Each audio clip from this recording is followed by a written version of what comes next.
Hello friends, आप सभी का टॉप टीचर्स एकेडमी में स्वागत है। इस वीडियो में हम यूपी टेट 2018 में पूछे गए पेपर 2 सोशल साइंस के क्वेश्चन को सॉल्व करेंगे। इस वीडियो का पहला पार्ट जो है वो अपलोड किया जा चुका है। आप थंबनेल को देख के इसकी पहचान कर सकते हैं। इसके साथ ही आपने अगर वो वीडियो नहीं देखी है तो हमारे डिस्क्रिप्शन बॉक्स में जाके या हमारे चैनल पे विज़िट करके वीडियो को देख सकते हैं। यदि आप चैनल पे पहली बार आए हैं तो चैनल को सब्सक्राइब करके बेल आइकन प्रेस कर दीजिए। इससे आपको हमारी सारी वीडियो की नोटिफिकेशन मिलती रहेगी। तो चलिए क्वेश्चन को सॉल्व करते हैं। क्वेश्चन है, कोयला एक किस चीज़ का उदाहरण है? कोयला एक उदाहरण है। फर्स्ट ऑप्शन में है रूपांतरित सेल का, सेकेंड ऑप्शन आग्नेय सेल का, थर्ड ऑप्शन अवसादी सेल का और फोर्थ ऑप्शन जो है उपयुक्त में से कोई नहीं। राइट आंसर इसका होगा ऑप्शन थर्ड, अवसादी सेल का। कोयला जो है अवसादी सेल का उदाहरण है। कोयला पेट्रोलियम एवं अन्य प्रकार के खनिज जो भूमि से हम खनन करके प्राप्त करते हैं, वे पेड़ पौधे, जीव जंतु, वनस्पतियों के दब जाने से लंबे समय के बाद उनका कार्बनीकरण हो जाता है, जिसके बाद वे कोयले, पेट्रोलियम एवं अन्य खनिज के रूप में परिवर्तित हो जाते हैं, जिनका हजारों वर्षों के बाद हम खनिज संसाधन के रूप में इस्तेमाल करते हैं। राइट आंसर ऑप्शन थर्ड, उन्हें ही अवसादी सेल कहा जाता है। नेक्स्ट है, वे दो ग्रह कौन से हैं जिनका कोई भी उपग्रह नहीं है? फर्स्ट ऑप्शन में बुध और शनि, सेकेंड ऑप्शन पृथ्वी और बृहस्पति, थर्ड ऑप्शन बुध और शुक्र, फोर्थ ऑप्शन शुक्र और मंगल। इस क्वेश्चन का जो राइट आंसर है वो होगा ऑप्शन थर्ड, बुध और शुक्र। बुध और शुक्र ऐसे ग्रह हैं जिनका कोई भी उपग्रह नहीं है। इसके अलावे शनि जो है वह वर्तमान समय में सबसे अधिक उपग्रह वाला ग्रह है, जिसके उपग्रहों की संख्या 82 है। पृथ्वी का एकमात्र उपग्रह जो है वह चंद्रमा है और बृहस्पति के उपग्रहों की संख्या 79 है। मंगल के दो उपग्रह हैं, डेमोस और फेमोस। शुक्र और बुध सौर मंडल के ऐसे ग्रह हैं जिनका एक भी उपग्रह अभी तक नहीं पता चला है। तो right option option third. Next question है, लक्षद्वीप द्वीप समूह किस सागर में स्थित है? फर्स्ट ऑप्शन अरब सागर, सेकेंड ऑप्शन बंगाल की खाड़ी, थर्ड ऑप्शन प्रशांत महासागर, फोर्थ ऑप्शन हिंद महासागर। आप सभी को पता होगा इसका राइट आंसर। इसका राइट आंसर है ऑप्शन फर्स्ट, अरब सागर। लक्षद्वीप, मिनिकॉय द्वीप, दमन और दीव जो है अरब सागर में स्थित है। अंडमान निकोबार द्वीप समूह जो है वह बंगाल की खाड़ी में स्थित है। राइट आंसर ऑप्शन फर्स्ट, अरब सागर। नेक्स्ट, निम्नलिखित में से किस क्षेत्र को विश्व का फलोद्यान कहा जाता है? किस क्षेत्र को विश्व का फलोद्यान? विश्व का फलोद्यान कहने का अर्थ है जहाँ पे ज़्यादा से ज़्यादा फल का बगीचा है, फल का उत्पादन अधिक होता है। फर्स्ट ऑप्शन है सवाना क्षेत्र। सवाना क्षेत्र जो है वह अफ्रीका में स्थित है। सेकेंड ऑप्शन में है भूमध्य सागरीय क्षेत्र, थर्ड ऑप्शन है भूमध्य रेखीय क्षेत्र और फोर्थ ऑप्शन टुंड्रा प्रदेश। राइट आंसर होगा ऑप्शन सेकेंड, भूमध्य सागरीय क्षेत्र। विश्व का फलोद्यान जो है भूमध्य सागरीय क्षेत्र कहलाते हैं। यहाँ पे साइट्रस फलों का उत्पादन जो है अधिक होता है और विश्व में 70% खट्टे फल, जिसमें संतरा, नींबू, अंजीर आदि अन्य फल जो है उनका उत्पादन होता है और 70% से अधिक खट्टे फलों, साइट्रस फलों का निर्यात जो है इन्हीं क्षेत्रों से होता है। इसी कारण इन्हें विश्व का फलोद्यान कहा जाता है। नेक्स्ट है, निम्नलिखित में से किसे संसार की छत कहते हैं? निम्नलिखित में से किसे संसार की छत कहते हैं? इस क्वेश्चन का जो राइट आंसर होगा वो होगा ऑप्शन फर्स्ट, पामीर। पामीर का पठार जो है वह संसार की छत कहलाता है। सेकंड में है अरावली। अरावली जो है वो सबसे पुरानी पर्वत श्रृंखला मानी जाती है। सतपुड़ा रेंज जो है वह मध्य प्रदेश में स्थित है। म्यांमार और भारत को अलग करने वाली जो पहाड़ियाँ हैं वह पटकाई बूम पहाड़ियाँ हैं। फर्स्ट ऑप्शन में है पामीर। पामीर का पठार जो है वह मध्य एशिया में स्थित है, जिसकी रचना हिमालय, तियनशान, काराकोरम, कुंडलुम एवं हिंदू कुश पर्वत श्रृंखलाओं के संगम से हुआ है। Right answer option first, Pamir का पठार। नेक्स्ट क्वेश्चन है, निम्नलिखित में से कौन सा संसार का सबसे बड़ा मरुस्थल है? इस क्वेश्चन में संसार का सबसे बड़ा डेजर्ट मरुस्थल पूछा है। फर्स्ट है सहारा, सेकंड कालाहारी, थर्ड ऑप्शन गोबी और फोर्थ ऑप्शन है थार। राइट आंसर होगा इसका फर्स्ट, सहारा मरुस्थल। सहारा मरुस्थल जो कि अफ्रीका महादेश में है, यह विश्व की सबसे बड़ी मरुस्थल है। इसका क्षेत्रफल जो है वह 9.2 किलोमीटर स्क्वायर है। इसके अलावे कालाहारी मरुस्थल जो है वो भी अफ्रीका महादेश में, गोबी मरुस्थल मंगोलिया में और थार मरुस्थल जो है वह भारत एवं पाकिस्तान के बीच फैला हुआ है। राइट आंसर ऑप्शन फर्स्ट, सहारा। नेक्स्ट क्वेश्चन, पाकल दूल पनबिजली ऊर्जा परियोजना कहाँ स्थित है? पाकल दूल पनबिजली ऊर्जा परियोजना कहाँ स्थित है? First option Jammu Kashmir, second Jharkhand, third Uttarakhand और fourth Karnataka. Right answer option first, Jammu Kashmir. Jammu Kashmir में जो है वह पाकल दूल पनबिजली ऊर्जा परियोजना स्थित है। यह परियोजना जो है वह जम्मू कश्मीर के किश्तवाड़ डिस्ट्रिक्ट में चेनाब रिवर पर स्थित है। किस रिवर पर स्थित है? चेनाब रिवर पर। नेक्स्ट क्वेश्चन, निम्नलिखित में कौन सी एक रोपण फसल नहीं है? निम्नलिखित में से कौन सी एक रोपण फसल नहीं है? फर्स्ट ऑप्शन चाय, second option coffee, third option गेहूँ और फोर्थ ऑप्शन रबड़। इसका राइट आंसर होगा ऑप्शन थर्ड, गेहूँ। गेहूँ एक रोपण फसल नहीं है, क्योंकि गेहूँ जो है एक अनाज के तौर पर इसकी खेती होती है। गेहूँ को एक बार बोया जाता है और एक बार सीजन समाप्त होने के बाद उसके अनाज को निकालकर अलग कर दिया जाता है। जबकि चाय, कॉफ़ी, रबड़ ऐसे फसल हैं जिनको एक बार बोया जाता है और उनसे बार बार उनका उत्पाद प्राप्त किया जाता है। यह एक रोपण फसल है। तो राइट आंसर ऑप्शन थर्ड, गेहूँ। नेक्स्ट क्वेश्चन है, नाटो का मुख्यालय स्थित है? नाटो का मुख्यालय स्थित है फर्स्ट ऑप्शन लंदन में, सेकंड ब्रुसेल्स में, थर्ड न्यूयॉर्क में और फोर्थ पेरिस में। Right answer option second, Brussels में। नाटो का मुख्यालय जो है वह बेल्जियम की राजधानी ब्रुसेल्स में है। नाटो का फुल फॉर्म होता है नॉर्थ अटलांटिक ट्रीटी ऑर्गेनाइजेशन। यह एक सैन्य संगठन है जिसकी स्थापना अमेरिका की अगुवाई में 1948 ईस्वी में की गई थी। नेक्स्ट क्वेश्चन की ओर चलते हैं। भारतीय संविधान की 8वीं अनुसूची में कितनी भाषाओं का उल्लेख है? भारतीय संविधान की 8वीं अनुसूची में कितनी भाषाओं का उल्लेख है? First option 24, second option 18, third option 28 और फोर्थ ऑप्शन 22। तो राइट आंसर है इसका ऑप्शन 4, 22 भाषा। भारतीय संविधान की 8वीं अनुसूची में 22 भाषाओं का उल्लेख किया गया है।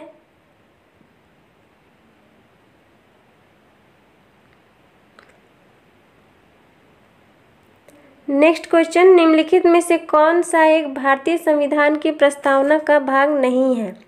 भारतीय संविधान की प्रस्तावना का भाग नहीं है? फर्स्ट ऑप्शन प्रजातांत्रिक, सेकेंड ऑप्शन धर्मनिरपेक्षता, थर्ड ऑप्शन समाजवाद और फोर्थ ऑप्शन संघात्मकता। तो इसका राइट आंसर है इसका ऑप्शन 4 संघात्मकता। संघात्मकता जो है वह भारतीय संविधान की प्रमुख विशेषता है, किंतु यह प्रस्तावना का भाग नहीं है। प्रजातांत्रिक, धर्मनिरपेक्षता, समाजवाद जो है वह प्रस्तावना का एक महत्वपूर्ण भाग है। संविधान के 42वें संविधान संशोधन 1976 में धर्मनिरपेक्षता, समाजवाद और एकता एवं अखंडता को जोड़ा गया था। राइट आंसर ऑप्शन 4 संघात्मकता जो है वह प्रस्तावना का भाग नहीं है। नेक्स्ट क्वेश्चन, सामाजिक अध्ययन के शिक्षण में सबसे महत्वपूर्ण सहायक साधन कौन सा है? सामाजिक अध्ययन के शिक्षण में सबसे महत्वपूर्ण सहायक साधन कौन सा है? फर्स्ट ऑप्शन कार्य निर्धारण, सेकेंड ऑप्शन व्याख्यान लेक्चर मेथड, थर्ड ऑप्शन श्रव्य दृश्य सामग्री, फोर्थ ऑप्शन वाद विवाद। तो इस क्वेश्चन का सबसे सटीक आंसर जो होगा वो होगा ऑप्शन थर्ड, श्रव्य दृश्य सामग्री जो है वह सामाजिक अध्ययन के शिक्षण में सबसे महत्वपूर्ण सहायक साधन होती है। नेक्स्ट क्वेश्चन है, उच्च प्राथमिक स्तर पर कौन सा विषय सामाजिक अध्ययन में सम्मिलित नहीं है? उच्च प्राथमिक स्तर से हमारा तात्पर्य है 6 to 8 क्लास, ठीक है। 6 to 8 क्लास को उच्च प्राथमिक स्तर कहते हैं। इसके लिए फर्स्ट ऑप्शन है इतिहास, सेकंड ऑप्शन राजनीति शास्त्र, थर्ड ऑप्शन दर्शन शास्त्र और फोर्थ ऑप्शन भूगोल। राइट आंसर होगा इसका ऑप्शन थर्ड, दर्शन शास्त्र। इतिहास, राजनीति शास्त्र, भूगोल, अर्थशास्त्र, पर्यावरण अध्ययन जो विषय है वह उच्च प्राथमिक स्तर पर सामाजिक अध्ययन के अंतर्गत शामिल किया जाता है।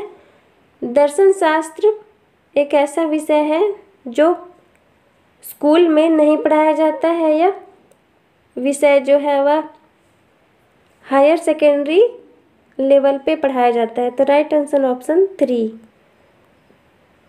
नेक्स्ट क्वेश्चन, संविधान सभा के स्थायी अध्यक्ष कौन थे?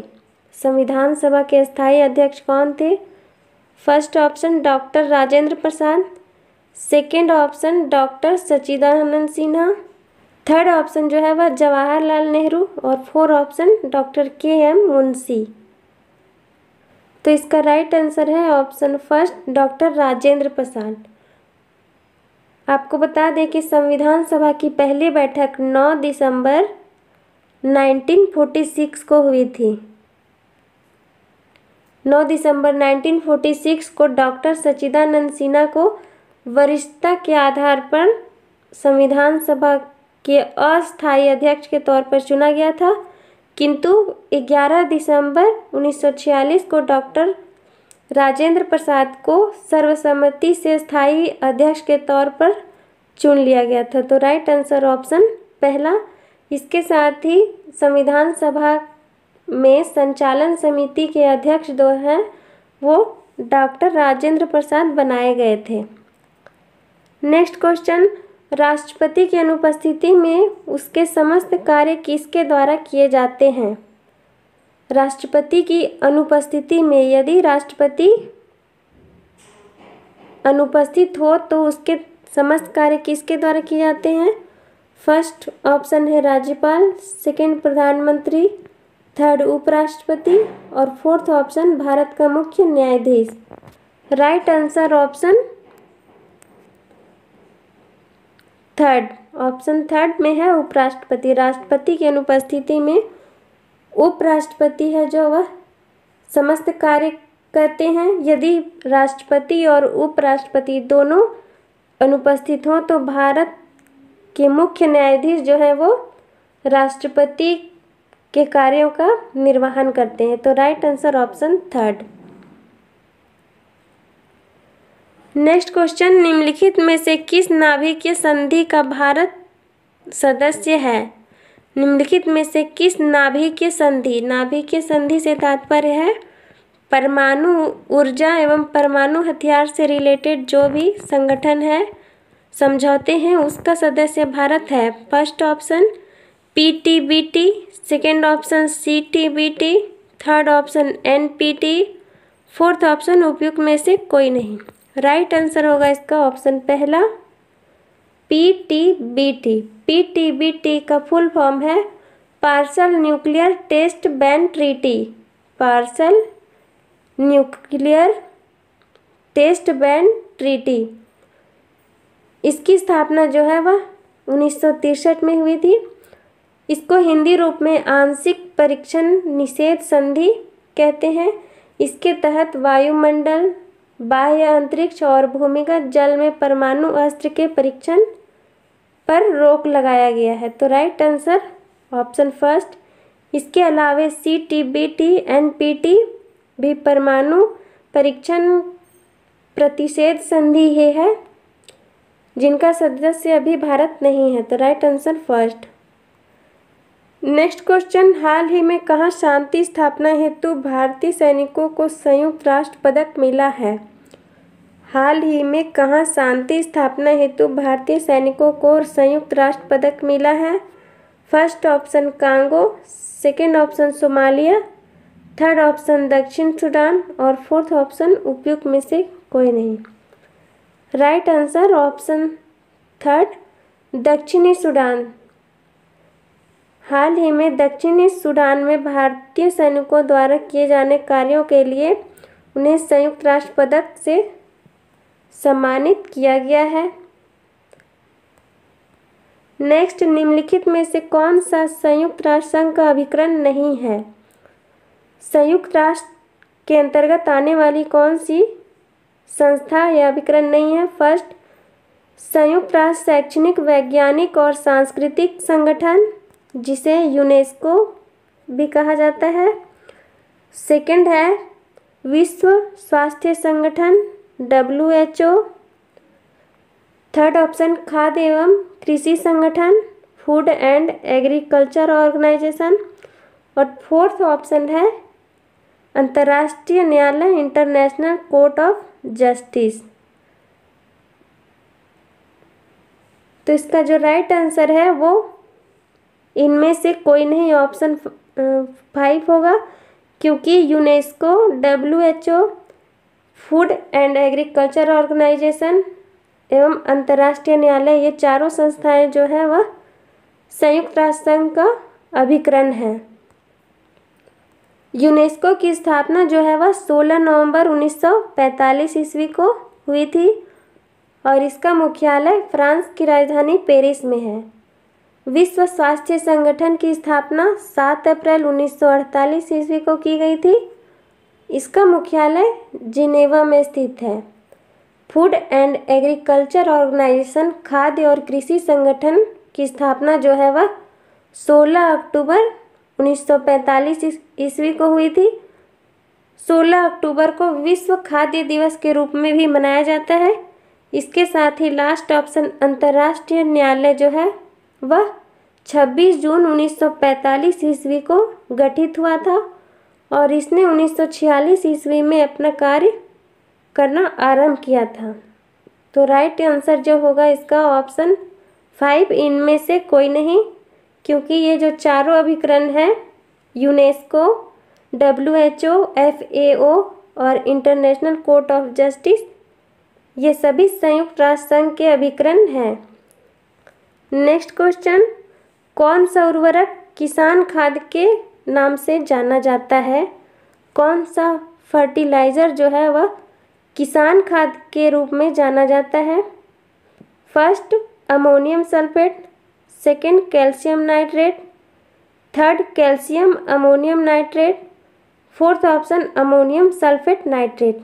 राइट आंसर इसका होगा option third calcium ammonium nitrate. Calcium ammonium nitrate को नाइट्रो लाइमस्टोन के नाम से भी जाना जाता है। नेक्स्ट क्वेश्चन, 1 हेक्टेयर सेंटीमीटर में पानी की कुल मात्रा कितनी होगी? क्या पूछ रहा है? 1 हेक्टेयर सेंटीमीटर में पानी की कुल मात्रा लीटर में बताना है कितनी होगी। फर्स्ट ऑप्शन में है 1 लाख लीटर, सेकंड ऑप्शन में 1000 लीटर, थर्ड ऑप्शन में 10,000 लीटर और फोर्थ ऑप्शन में है 1 करोड़ लीटर। तो इसका राइट आंसर है option first, 1 lakh litre. 1 hectare centimetre में पानी की कुल मात्रा जो है वह 1 लाख लीटर होगी। नेक्स्ट क्वेश्चन, केला का कायिक प्रवर्धन होता है। केला का कायिक प्रवर्धन होता है। फर्स्ट ऑप्शन है पत्ती द्वारा, सेकंड ऑप्शन बीज द्वारा, थर्ड ऑप्शन तने द्वारा, फोर्थ ऑप्शन शक्कर द्वारा।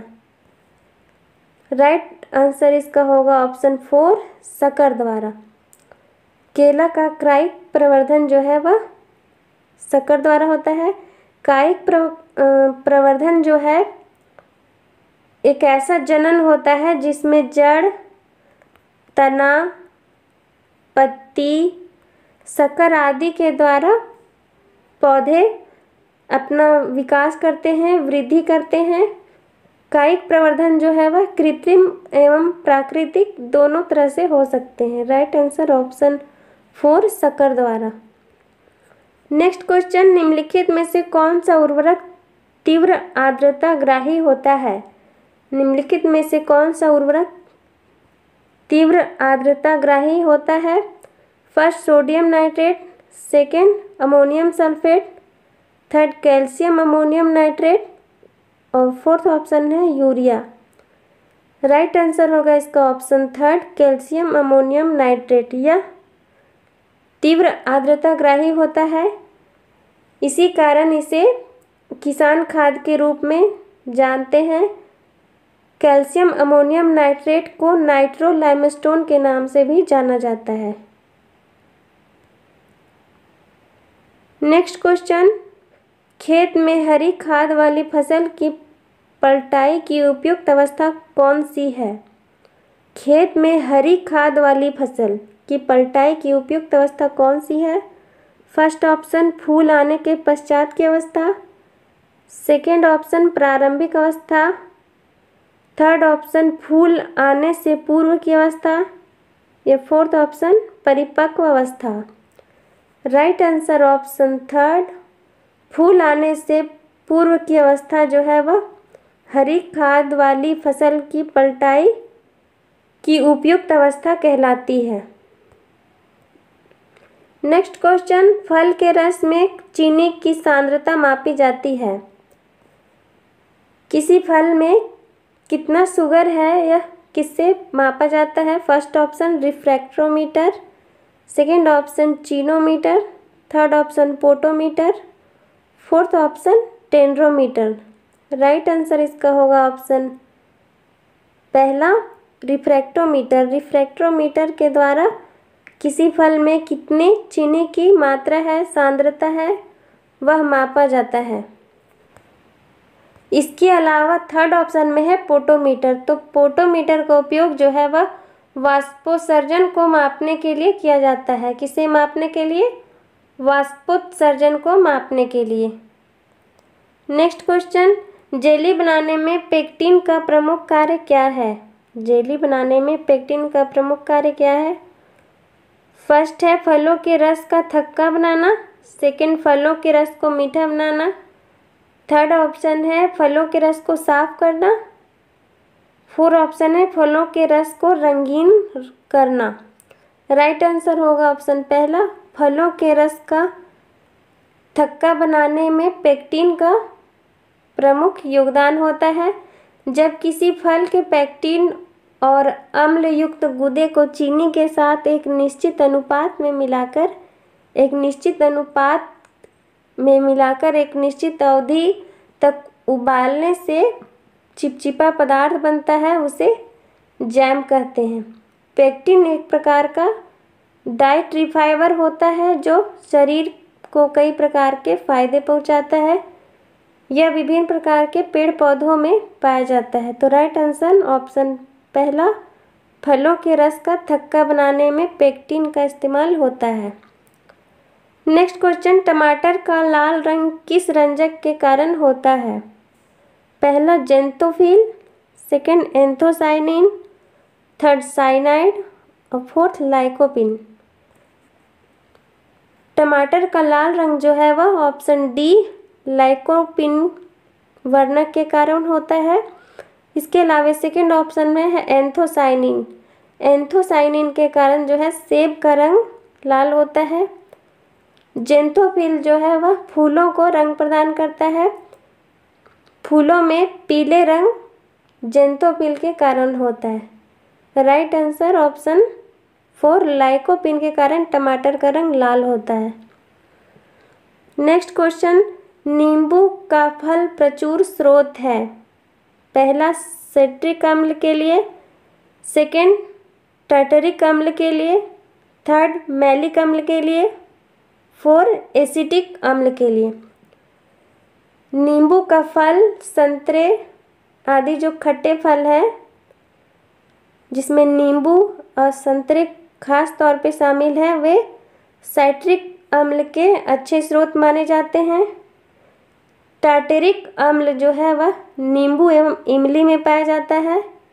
सेब में मैलिक अम्ल एवं सिरका में एसिटिक एसिड पाया जाता है। तो राइट आंसर ऑप्शन पहला सिट्रिक एसिड। नेक्स्ट क्वेश्चन, केंद्रीय एगमार्क प्रयोगशाला कहाँ अवस्थित है? केंद्रीय एगमार्क प्रयोगशाला कहाँ अवस्थित है? First option Bengaluru, second Nagpur, third Pune, fourth Lucknow. तो इसका राइट आंसर है ऑप्शन सेकंड नागपुर। केंद्रीय एगमार्क प्रयोगशाला जो है वह नागपुर में स्थित है। इसके साथ ही नागपुर को ही ऑरेंज सिटी कहा जाता है। एगमार्क का उपयोग कृषि उत्पाद अधिनियम 1937 द्वारा भारत में लागू किया गया था। इसे 1986 में संशोधित किया था। यह विपणन और निरीक्षण निदेशालय द्वारा अनुमोदित होता है। एगमार्क जो है वह किसी भी वस्तु की गुणवत्ता को प्रदर्शित करता है। तो right answer option second Nagpur.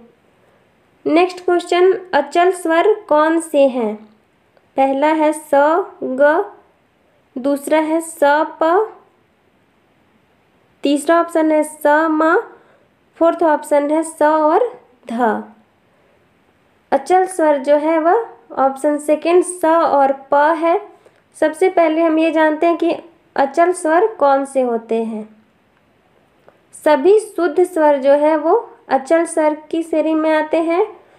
दूसरे शब्दों में वे स्वर जिनका एक निर्धारित स्वरूप होता है, इन्हें विकृत नहीं किया जा सकता है। जैसे कि स और प, सुरों के जो 7 स्वर होते हैं स रे ग म प ध नि, उसमें स और प को अचल स्वर की श्रेणी में रखा गया है। इसके अलावा चल स्वर जो होते हैं उन्हें तीव्र एवं मध्यम स्वरूप देकर विकृत किया जा सकता है, इसीलिए उन्हें चल स्वर कहा जाता है, जिसके अंतर्गत रे ग म ध नि स्वर जो है आते हैं। तो राइट आंसर ऑप्शन सेकंड स और प। नेक्स्ट क्वेश्चन की ओर बढ़ते हैं। राग यमन किस थाट से उत्पन्न है? राग यमन किस थाट से उत्पन्न है? ये सारे क्वेश्चन जो है वो संगीत से पूछे जा रहे हैं। पहला है भैरवी, दूसरा बिलावल, थर्ड कल्याण और fourth Khamaj. Right answer option 3 कल्याण। राग यमन को कल्याण राग के नाम से भी जाना जाता है क्योंकि इसकी उत्पत्ति कल्याण थाट से हुई है। इसे आश्रय राग भी कहा जाता है। राग यमन को आश्रय राग भी कहा जाता है। इस राग में तीव्र, मध्यम और शुद्ध स्वर तीनों प्रयोग होते हैं। उपयुक्त क्वेश्चन में हम देख चुके हैं कि तीव्र, मध्यम और शुद्ध स्वर कौन से हैं। स और प जो है अचल स्वर, शुद्ध स्वर है। इसके अलावे रे ग म ध नि अशुद्ध स्वर चल स्वर है। इन दोनों स्वरों का जो है इसमें प्रयोग होता है। राइट आंसर ऑप्शन थर्ड, कल्याण राग कहते हैं राग यमन को भी। नेक्स्ट क्वेश्चन, ग म प नी सा नी ध प म प ग म ग किस राग का स्वर समूह है? फर्स्ट ऑप्शन राग विहाग, सेकेंड ऑप्शन राग यमन, थर्ड ऑप्शन राग कल्याण और फोर्थ ऑप्शन राग बिलावल। तो इसका राइट आंसर है ऑप्शन पहला, राग विहाग। उपयुक्त स्वर और राग जो है वो राग विहाग के अंतर्गत आते हैं। राग यमन और राग कल्याण एक ही राग को बोला जाता है। नेक्स्ट क्वेश्चन है, संगीत में समान गति के सतत प्रवाह को क्या कहते हैं? संगीत में समान गति के सतत प्रवाह को क्या कहते हैं? पहला ऑप्शन सम, दूसरा लय, तीसरा ताल, चौथा ऑप्शन छंद। राइट आंसर ऑप्शन सेकेंड, लय। संगीत में समान गति के सतत प्रवाह को लय कहते हैं। नेक्स्ट क्वेश्चन, ग म प नी सा नी ध प म प ग म ग किस राग का स्वर समूह है? इसके चार ऑप्शन दिए गए हैं। पहला ऑप्शन है राग विहाग, दूसरा राग यमन, तीसरा राग कल्याण और चौथा राग बिलावल। राइट आंसर इसका होगा ऑप्शन पहला, राग विहाग। राग विहाग जो है उपयुक्त स्वर समूह में शामिल होता है। सेकेंड ऑप्शन में है राग यमन और थर्ड ऑप्शन में है राग कल्याण। तो राग यमन और राग कल्याण जो है वह एक ही है, जिसमें तीव्र, मध्यम और शुद्ध स्वर तीनों का प्रयोग होता है। नेक्स्ट क्वेश्चन है, झंडा गान विजयी विश्व तिरंगा प्यारा के रचयिता कौन है? झंडा गान विजयी विश्व तिरंगा प्यारा के रचयिता कौन है? पहला ऑप्शन हरिवंश राय बच्चन, दूसरा रविंद्रनाथ टैगोर, तीसरा श्यामलाल गुप्ता पार्षद और चौथा हरिशंकर परसाई। राइट आंसर होगा इसका ऑप्शन थर्ड, श्यामलाल गुप्ता पार्षद। इन्हीं के द्वारा विजयी विश्व तिरंगा प्यारा झंडा ऊंचा रहे हमारा गीत की रचना की गई है। फर्स्ट ऑप्शन में है हरिवंश राय बच्चन, इन्होंने मधुशाला, मधुबाला, मधुकलश की रचना की है। रविंद्रनाथ टैगोर ने गीतांजलि की रचना की है, जिसके लिए 1913 ईस्वी में इन्हें नोबेल प्राइज साहित्य का मिला था। राइट आंसर है ऑप्शन थर्ड, श्यामलाल गुप्ता पार्षद। नेक्स्ट क्वेश्चन, थायराइड से निकलने वाला हार्मोन कौन सा है? पहला इंसुलिन, दूसरा पाराथाइक्लिन, तीसरा थायरॉक्सिन और चौथा उपयुक्त में से कोई नहीं। थायराइड ग्रंथि जो है हमारे शरीर की अंतःस्रावी ग्रंथियों में सबसे बड़ी ग्रंथि मानी जाती है। इसके द्वारा थायरॉक्सिन हार्मोन का उत्सर्जन किया जाता है। Right answer option three. Next question, जल के माध्यम से भोजन पकाने की विधि निम्नलिखित में से कौन सी है? पहला स्ट्यूइंग, दूसरा में है खतकाना, तीसरा उबालना और चौथा उपयुक्त सभी। राइट आंसर ऑप्शन फोर, उपयुक्त सभी। स्टीविंग, सिमरिंग और बॉइलिंग तीनों विधि के द्वारा जल के माध्यम से भोजन को पकाया जाता है। नेक्स्ट क्वेश्चन, ढोकला बनाने में प्रयुक्त विधि कौन सी है? फर्स्ट ऑप्शन गहरी चिकनाई विधि, सेकेंड ऑप्शन खमीरीकरण, थर्ड ऑप्शन उथली चिकनाई विधि, फोर्थ ऑप्शन उबालना। राइट आंसर इसका होगा ऑप्शन सेकेंड, खमीरीकरण। फर्मेंटेशन विधि जो है वह ढोकला बनाने में प्रयुक्त की जाती है। नेक्स्ट है, 2 वर्ष से 6 वर्ष की आयु को कहते हैं। फर्स्ट ऑप्शन किशोरावस्था, सेकेंड ऑप्शन शैशवावस्था, थर्ड ऑप्शन बाल्यावस्था, फोर्थ ऑप्शन प्रौढ़ावस्था। 2 वर्ष से 6 वर्ष की आयु जो है वह प्रथम बाल्यावस्था कहलाती है। 0 से 2 वर्ष जो है वह शैशवावस्था, 2 से 6 वर्ष तक प्रथम बाल्यावस्था, पहली बाल्यावस्था, एवं 6 वर्ष से लेके 12 वर्ष तक 11 वर्ष तक जो है वह उत्तर बाल्यावस्था एवं 12 वर्ष के पश्चात जो है 11 वर्ष के पश्चात वह किशोरावस्था प्रारंभ होती है। प्रौढ़ावस्था जो है वह 18 वर्ष के बाद प्रारंभ होता है। तो right answer option 3। Next question है जल प्रदूषण का कारण क्या है? फर्स्ट ऑप्शन मनुष्य के क्रियाकलाप, सेकंड ऑप्शन बढ़ती जनसंख्या, थर्ड ऑप्शन कीटनाशक और फोर्थ उपयुक्त सभी। जल प्रदूषण के जो कारण है वे ये तीनों हैं। तो राइट आंसर ऑप्शन 4 मनुष्य के द्वारा किए जाने वाले अन्य क्रियाकलाप, कल कारखाने जो चलाए जाते हैं उनसे जो अपशिष्ट निकलता है उनसे नदियों तालाबों में बहा दिया जाता है, जिसके कारण जल दूषित होता है। बढ़ती जनसंख्या और कीटनाशकों के प्रयोग से भी जल प्रदूषित होता है, अन्य प्रकार के प्रदूषण बढ़ते हैं। तो राइट आंसर ऑप्शन 4। यदि आपको वीडियो पसंद आया हो तो प्लीज़ वीडियो को लाइक कीजिए, शेयर कीजिए। Thank you for watching.